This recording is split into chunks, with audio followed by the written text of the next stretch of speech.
banyak juga anak-anak generasi yang di bawah anak kita lah, cucu, umpamanya mereka udah nggak kenal lagi kue-kue tradisional kan Pak. Oh ya, ya. Kemas kue tradisional itu menjadi lebih menarik, bentuk cake atau bentuk sesuatu yang lebih menarik. Jadi mereka lebih, ada sesuatu yang enak ternyata. Iya, iya.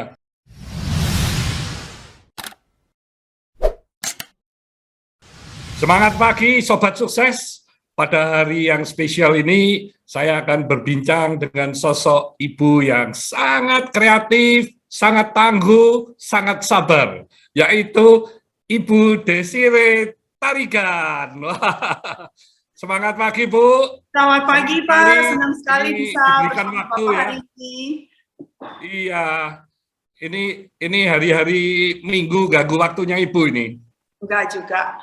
Hari Minggu juga, hari bekerja juga kok, Pak. Wow, luar biasa ya. Ibu ini dikaruniai bakat yang banyak sekali ya, mulai dari pinter memasak, membuat kue, juga bisa pandai melukis ya, juga memahat. Wah, ini hebat sekali. Dan juga ada bisnis fashion juga ya. Jadi ya, Pak, memang kecilan. lengkap. Iya, iya. Nah, bisnis yang Ibu dirikan yang saat ini sudah sangat dikenal ya, Mami Toko ya. Ini kan dari hobi Ibu juga memasak ya. Nah, itu bagaimana ya cara memupuk kepercayaan diri, passion atau hobi yang bisa diolah menjadi ladang usaha ya? Iya, Pak. Ya, awalnya dari hobi aja, Pak. Jadi hobi dengan di rumah cuma dibantu Mbak yang kerjain, tapi kan kita sekarang sosial media itu sudah begitu luar biasa, posting-posting, orang lihat, orang komen, bahkan ada yang bilang, Ibu nih tahu nggak, Tante, Ibu atau Mami ini berdosa loh katanya, bikin kita ingin mencoba tapi nggak bisa coba, nggak bisa beli, nggak bisa minta. Banyak sekali yang begitu Pak. Lalu saya di keluarga kan yang paling jujur itu pasti keluarga ya. Saya tanya ke keluarga saya buat sesuatu, saya cobain ke mereka. Saya bilang coba dicobain, kasih masukan. Setelah semuanya oke, mereka bilang wah ini oke nih Mam, udah boleh dicobain ke masyarakat gitu, ke customer gitu. Di situ sih awalnya Pak. Lalu ada satu kafe yang hubungin saya, bilang saya mau Ibu punya kue ada di semua outlet saya. Saya bilang Bapak kan cuma lihat gambar, nggak cobain, bagaimana tahu gitu kan. Tapi saya yakin pasti enak gitu Pak. Awalnya sih dari situ. Oh, jadi awal muasalnya justru dari sharing di Instagram ya? Betul banget. Iya, iya. Nah, kalau pada akhirnya diputuskan untuk mulai dijadikan bisnis usaha itu mulai kapan, Bu? Tahun berapa ya? Kira-kira 2 tahunan, Pak. 2 tahun lalu. Oh, berarti persis sebelum pandemi ya? Iya, sebelum pandemi, ya betul. Tepatnya bulan apa itu, Bu? 2 tahun, berarti 2019 ya, Mas Ian ya? Iya, 2019 Januari itu, Pak. Januari. Oh, jadi 1 tahun sebelum pandemi ya? Itu yang saya tekan kontrak dengan satu kafe, kita collab untuk masukin saya punya kue ke situ. Saya ajarkan chef-chef di sana dan mereka membuatnya di sana gitu. Tadinya saya deg-degan juga Pak, saya kan bukan chef, I'm not a chef, saya cuma ibu rumah tangga, saya harus train chef-chef, deg-degan sih Pak. Wow, keren ya. Awalnya sih di situ. Lalu lanjut saya coba buat yang di jar satu macam. Awalnya plum cake, lalu ternyata diterima dengan baik, buat lagi yang satu macam lagi. Jadi berlanjut, jadi di jar saya itu ada nomor itu adalah tanggal kelahiran jenis kuenya itu. Jadi kalau jar nomor 10 berarti dia nomor 10 diciptakan gitu Pak. Wow, oke. Nah itu awal-awal itu Ibu sudah memberi brand Mami Toko juga? Mami Toko sebenarnya udah jauh lama sebelumnya Pak. Jadi tadinya ada anak saya punya toko, dia khusus laki-laki. Jadi namanya Otoko. Jadi saya bilang, Mami juga mau nih punya toko, namanya nanti Mami Toko gitu. Lalu Oke. anak-anak saya mempersiapkan, membuat Instagram, Facebook, dan lain-lain, beliin saya laptop, dan saya bilang, ini Mami alatnya udah lengkap, Mami perang deh gitu. Oke. Jadi sudah waktu di sharing-sharing Instagram sudah memakai brand Mami Toko ya. Dulunya sebelum saya buat kue, saya jualan vintage teacup seperti yang di belakang nih, mungkin Bapak bisa lihat. Oke. Semuanya teacup-teacup dari zaman-zaman tahun 1900-an saya koleksi. Itu juga awalnya begitu saya koleksi, lalu teman-teman bilang, kok kamu nih ini banget sih, bukannya dijual, kayak kita jadi pengen punya juga gitu. Jadi Oke. saya mau jualannya dari teacup sebenarnya Pak. Gitu. Iya, iya, iya. Nah, ini Ibu Desire ini kan memulai bisnis ini berarti di usia yang relatif juga tidak muda lagi gitu ya. Betul, Nah, betul. itu apa ya yang mendorong Ibu bisa memiliki semangat yang hebat dalam berbisnis ini, dan apa ya, di usia Ibu biasanya kan orang sudah mau santai, mau rileks, mau istirahat gitu ya. Tapi Ibu malah memulai sesuatu yang baru itu. Iya, iya. Karena saya pikir kita nggak boleh berhenti kan, Pak ya. Kita Yes. harus tetap bergerak dan kita hidup ini kan mesti bermanfaat buat orang lain. Kalau saya bisa aja saya udah diem-diem aja. Tapi dengan saya bekerja seperti ini kan banyak sekali lapangan kerjaan yang terbuka. Seperti tadinya saya di kitchen, saya cuma sendiri sama Mbak satu. Sekarang di central kitchen saya sudah ada 20 yang bantu gitu kan. Itu Ya, ya. suatu kebanggaan juga bahwa mereka bisa bekerja dan mempunyai penghasilan, bisa menghidupi keluarga mereka, kan luar biasa Pak, saya pikir, daripada saya Ya. diem-diem aja di rumah gitu ya. Jadi kita, dan juga saya juga mau memacu juga ibu-ibu bahwa kita jangan stop sampai di situ aja, kita bisa bermanfaat, kita juga bisa berguna bagi orang lain gitu Pak. Betul. Tapi tentunya bakat Ibu atau passion hobi ini kan Ibu waktu usia masih 30-an, 40-an itu kan juga sudah ada ya. Kenapa tidak memulai bisnis di usia itu ya? Malah kelihatannya seolah-olah kan, wah ini passionnya ini kok justru sudah usia apa di atas 50 baru dikeluarkan gitu ya. Dulu saya bekerja Pak, dulu saya punya perusahaan fertilizer, kita ekspor impor Oke. fertilizer. Setelah menikah saya nggak boleh bekerja gitu aja. Ya, Jadi nggak boleh bekerja kan kita harus mengalah, harus ada yang dikalahkan. Setelah yes. saya berusia seperti 50-an ke atas, anak-anak yang menentang bapaknya bilang, biarkanlah mami berkarya, kenapa harus ditahan gitu, biarkan Oke. menunjukkan bahwa ada yang bisa dibuat gitu. Jadi anak-anak yang mendorong saya sebenarnya Pak.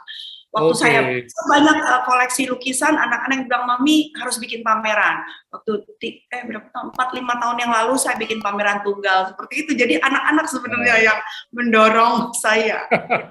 Keren, keren.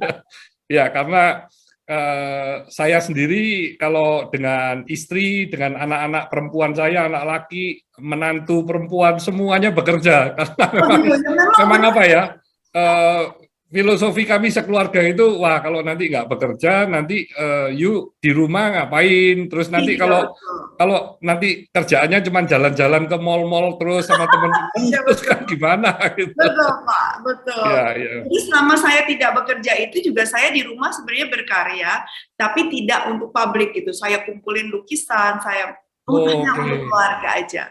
Tapi belakangan lebih bisa di go public kan. Oke, iya, iya, iya. Nah, kalau saya saat ini misi dan visi dari Mami Toko untuk 5 tahun ke depan itu apa nih? Saya sebenarnya maunya sih lebih berkembang Pak ya. Kalau lebih banyak gerai Mami Toko, pastinya lebih banyak tenaga kerja yang terserap. Itu sangat ini buat saya. Dan saya pikir bahwa UMKM sekarang ini juga kan menjadi roda perekonomian ya Pak. Dan tidak terlepas dari itu, ibu-ibu sekarang banyak pegang peran saya pikir Pak. Bisa menjadi tulang punggung keluarga dalam hal ini. Dalam keadaan seperti sekarang ini apalagi. Ya, ya. Jadi misi Ibu sangat mulia nih ya, saya tahu nih. Jadi Ibu ingin mengembangkan bisnis kuliner yang tentunya bisa menyejahterakan masyarakat dan juga para milenial gitu ya.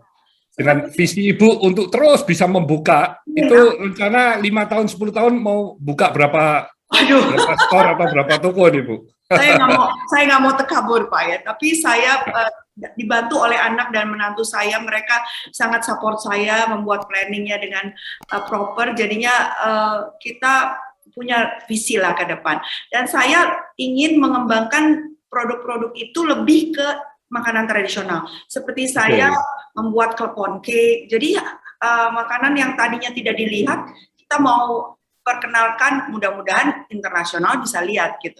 Seperti saya buat gelato, sekarang bikin gelato, saya nggak mau, kita kan selama ini banyak yang import, kita mau bikin, Indonesia juga bisa loh bikin gelato yang enak. Setuju, Bu.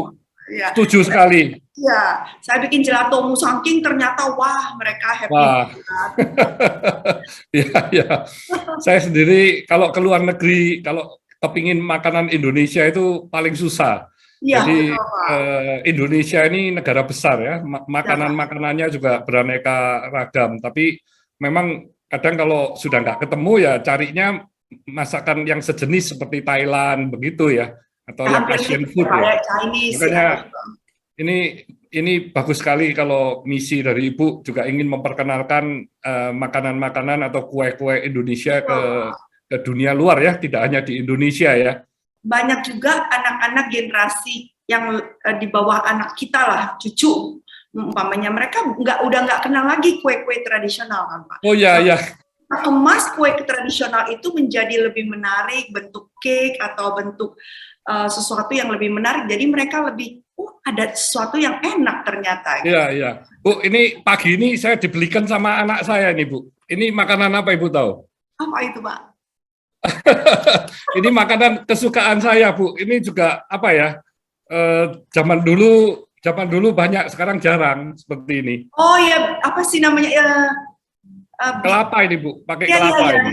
Iya, betul. Jadi kadang ada yang dikasih gula.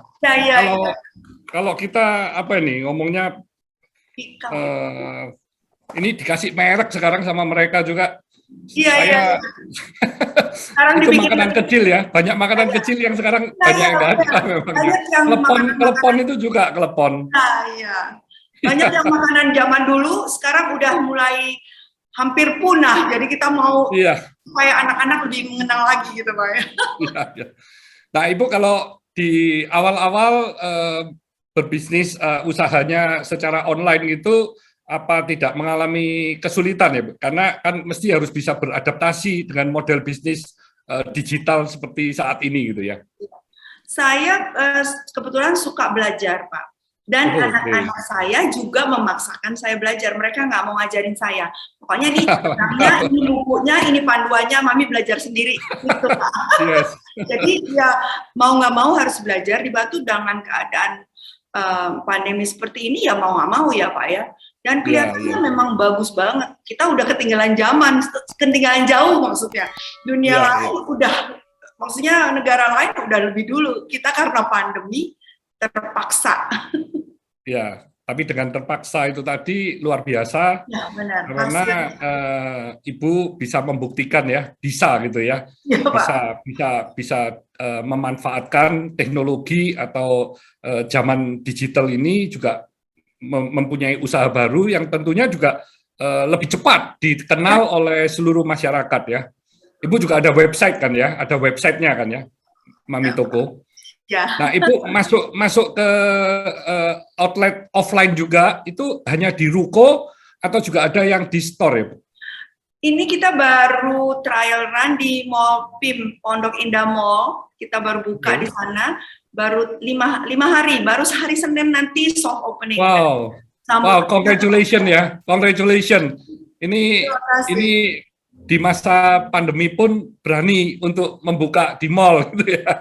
Luar biasa Pak, penyertaan Tuhan itu luar biasa. Saya benar-benar sangat merasakan bahwa kalau tujuan kita, niat kita baik, bahwa tujuannya untuk kebaikan, pasti Tuhan juga buka jalan. Luar biasa. Setuju Bu, asal kita punya impian yang besar dan mau action ya, mau menjalankannya ya. Betul. Ya, kadang-kadang kita bilang, teman-teman bilang, ya kan lu bisa, gua nggak bisa. Aku bilang nggak bisa sama nggak mau. Mana ini nggak Ya, mau mungkin. iya, iya. Kami sendiri waktu Avian itu perusahaan masih kecil ya, UMKM, karyawan 18, itu punya dream bagaimana Avian bisa menjadi perusahaan cat yang terbesar di Iya, Indonesia. luar biasa Dan Pak. ternyata setelah 40 tahun kami bertumbuhnya itu kalau dihitung berapa kali itu bisa puluhan ribu kali lipat, dan Avian bisa menjadi perusahaan cat nasional yang terbesar di Luar Indonesia. biasa Pak, Jadi luar biasa. ini doa saya untuk Ibu Terima kasih Mami Pak. Toko ini juga bisa punya visi yang besar, yang Amin. misi yang mulia ya, sehingga bisa menjadi kebanggaan dari Indonesia gitu ya. Terima kasih Pak, terima kasih. Ya. Kalau saat ini begitu Ibu buka ada di offline juga, antara offline sama online bisa besar mana Bu? Luar biasa Pak ya, sejak buka offline, online malah juga bertambah. Jadi saling mendukung. Mungkin orang mendengar ada online, orang pergi online, nggak bisa, orang bertambah juga di offline-nya juga meningkat Pak. Luar biasa. Dan ini hanya di sekitar Jakarta saja ya Bu ya? Ya, Jakarta saja. Kalau yang keluar kota ada beberapa penitipan just tip ya namanya ya, yang mau membawa. Tapi saya belum berani buka di luar karena keadaan pandemi, karena juga SDM-nya nggak mudah juga Pak, di kuliner ini kan nggak bisa sembarangan. Betul, standarisasi itu sangat penting ya, karena kalau kita di lain tempat nanti rasa standar semuanya berbeda, itu kan apa ya, tidak bisa kita terus bisa bertumbuh berkembang dengan sehat ya. Betul, di depan mata kita aja kita harus benar-benar waspada gitu ya, gimana kalau jauh. Jadi makanya saya bilang kita harus benar-benar kuat, SDM kita harus kita perbaiki dulu semuanya. Yes. Nah, ini tentu dalam menjalankan usaha pasti kan penuh dengan lika-liku perjalanan ya. Nah, masalah yang terberat apa atau apa ada kegagalan yang pernah Ibu lalui dalam membangun Mami Toko ini ya? Kan orang taunya sekarang cuma suksesnya gitu ya. Nah, itu struggle-nya itu apa itu? Kalau di bidang saya kan saya banyak buat kue Pak ya. Jadi bilang, Mami sih enak, nggak pernah gagal, bikin kue selalu bagus, selalu cakep. Saya bilang, yang saya tunjukkan pasti yang bagus, yang cakep. Nggak jadi, masa saya tunjuk ini saya gagal? Enggak. Tapi saya pasti mengalami banyak hal kegagalan. Tapi trial and error itu yang membuat saya kuat dan saya sukses, saya bilang gitu. Tapi satu hal juga yang menjadi kendala adalah SDM Pak. Jadi kita benar-benar, saya pikir di mana-mana juga sama ya, bahwa mental karyawan itu benar-benar masih harus kita perhatikan dan harus kita terus kita pupuk gitu. Harus terus dikasih training ya Bu ya? Harus terus-terusan kasih. Kalau kayak kita kan, kita biar udah tua begini masih terus mau belajar, mau memperbaiki diri, mau lebih meningkat ya. Kadang-kadang dulu lihat anak-anak muda, kok kamu tuh nggak mau berkembang, sedangkan saya aja udah umur segini masih mau berkembang gitu. Iya. Ibu masih belum tua lah Bu, masih muda. Umuran masih semangat, masih energik. Bapak, lebih tua saya malah. Ya enggak lah, saya nggak mau tua ya, karena nanti pikiran kita kan jadi nggak bisa kita batasin sendiri ya. Saya ngomong enggak, saya lebih energik dari mana manusia-manusia yang masih muda-muda ini. Saya bisa bekerja lebih all out, lebih besar, lebih banyak gitu ya. Jadi seniority ini kan juga penting. Jadi kita bagaimana menjaga kita punya kesehatan, baik itu jasmani maupun rohani ya, agar kita terus bisa berkarya dan bisa memberi makna kehidupan yang lebih dalam lah. Iya betul Pak. Tapi saya juga bilang sama anak-anak saya juga orang yang tidak menutup diri. Saya mau belajar karena saya tahu anak-anak muda pasti lebih pintar, lebih pandangannya lebih jauh ke depan. Jadi saya juga belajar dari anak-anak saya tentunya. Iya. Nah itu ketangguhan itu tadi penting sekali bagi anak-anak muda saat ini ya. Karena mereka kalau dulu zaman kita mainan kan, satu mainan itu bisa lama sekali ya. Kalau sekarang saya lihat cucu saya ya kasih mainan, dia happy. Cuman berapa jam aja dia udah nggak mau sentuh mainan itu lagi, udah mau yang lain lagi gitu ya. Saya ngomong wow, perubahannya ini luar biasa. Kita kadang kalau memulai sebuah bisnis kan juga nggak bisa ya, maunya instan, mau cepat sukses kan nggak bisa, harus melalui suatu proses. Seperti yang tadi Ibu Desire omongkan ya, untuk menciptakan menu baru apapun itu juga mengalami banyak percobaan-percobaan, tidak langsung enak. Nah itu kan butuh waktu atau butuh tidak hanya 2-3 kali nyoba ya Bu ya? Enggak Pak, satu resep itu biasanya saya keluarkan yang baru itu 3 bulan Pak, saya dapat hasil yang enak paling terbaik itu 3 bulan Pak. Wah itu bisa, percobaannya bisa puluhan atau ratusan kali dong itu ya? Iya Pak, betul. Iya, iya. Kita mau dapatkan hasil yang baik kan kita harus mau berkorban ya Pak ya. Iya. Bu, ini kalau omset per store ini saat ini meskipun masih baru buka gitu bisa mencapai angka berapa, Bu? Beyond our pikiran kita. Ekspektasi ya? Ekspektasi kita, ya benar. Luar Berapa biasa. kali lipat dari ekspektasi Ibu ini? Ya, pokoknya begitulah Pak, luar biasanya Tuhan itu memberkati itu luar biasa. Padahal ini kan masih pandeminya lagi kenceng-kencengnya ini ya, meskipun Omikron tapi kan sehari masih 30-an ribu ini. Ya, tiap hari bisa ngantri Pak di tempat di. Wow, keren. Ngantri gelatonya. Luar biasa. Iya, iya. Nah, kalau dari pemikiran Ibu di kedepannya apa bisnis Mami Toko ini mau diwaralabakan? Belum sampai ke situ Pak. Saya pikir kita harus mantapkan dulu semuanya, sistemnya dan segala macamnya sebelum kita mewaralabakan. Karena kan itu nggak mudah juga ya Pak ya. Karena nggak bisa asal buka aja istilahnya besok tutup, nggak baik kan gitu. Oh ya. Tapi asal punya impian, direncanakan dengan baik, nggak ada yang tidak akan bisa kita capai sih Bu. Iya betul. Jadi tergantung dari kita sendiri sih ya. Jadi kalau memang kita sudah punya rencana yang bagus, terus rencana itu tadi dimatangkan, bagaimana bisa diimplementasikan. Menurut saya setelah 1 tahun, 2 tahun, 3 tahun, wah hasilnya juga bisa kita capai gitu, bisa kita raih. Nanti mesti banyak belajar nih sama Bapak. Iya, karena kalau kita hidupnya tanpa satu tujuan, itu akhirnya kan kita ya cuman begitu aja kan ya. Jadi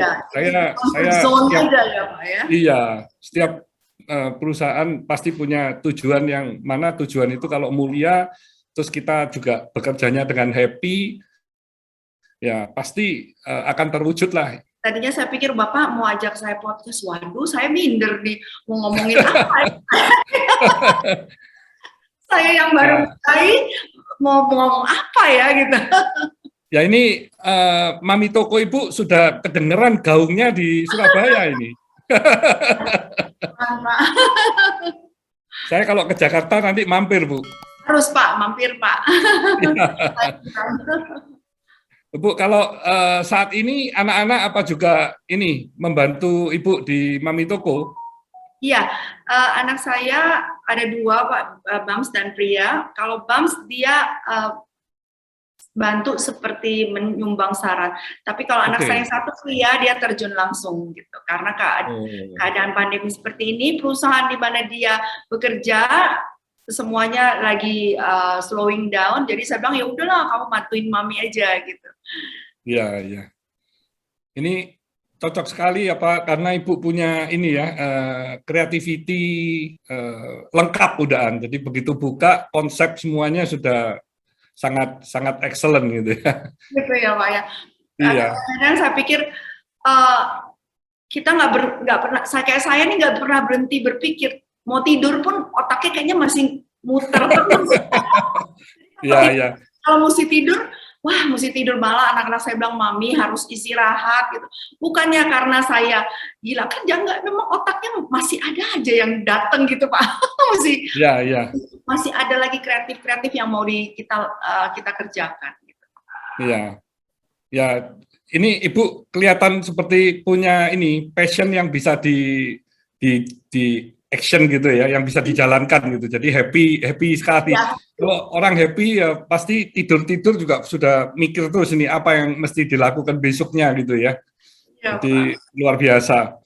Dan kalau ada suatu target atau impian yang besar, itu juga bisa dikerjakan dengan sangat dengan gembira itu. Ya, betul, Pak. Impact-nya sangat powerful sih, Bu. Ya, betul. Sangat powerful karena biasanya kalau orang dikasih target yang tinggi terus stres, nah itu stresnya itu stres yang menantang kan gairah hidupnya itu meningkat. Gairah hidupnya yang meningkat. Adrenalinnya jadi naik, Pak. Daripada nggak ada kan, cuman kita nggak ngapa-ngapain akhirnya kan ya. Nanti akhirnya kita cepet pikun, Pak. Iya Bu. Makanya ini Ibu harus jadikan Mami Toko ini satu bisnis yang nantinya bisa menggurita ya. Bahkan, Pak.